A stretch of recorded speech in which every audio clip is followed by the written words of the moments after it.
बिस्मिल्लाहिर्रहमानिर्रहीम। पादरी ने ऐलान किया कि जिसने जन्नत ख़रीदनी है वो हम से रब्ता कर सकता है, और जाहिल लोग जन्नत हासिल करने के लिए बड़ी से बड़ी रकम अदा करना शुरू हो गए।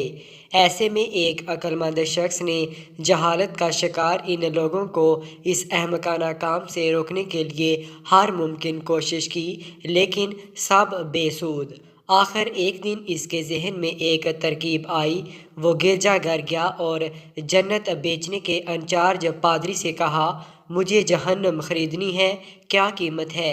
पादरी हैरान हुआ और कहने लगा, जहन्नम? इस शख्स ने कहा, हाँ जहन्नम।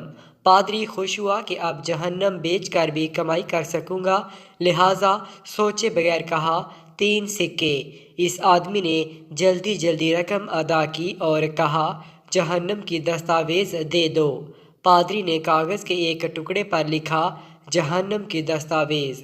वो शख्स खुशी खुशी दस्तावेज़ उठाकर चरस से निकल आया और शहर के मरकज़ी चौक पर खड़ा होकर चिल्लाया, मैंने जहन्नम ख़रीद ली है, ये इसकी दस्तावेज़ हैं और मैं किसी को भी इसमें दाखिल नहीं होने दूंगा, लिहाजा तुम्हें अब जन्नत ख़रीदने की ज़रूरत नहीं, क्योंकि मैं किसी को जहन्नम में नहीं जाने दूंगा।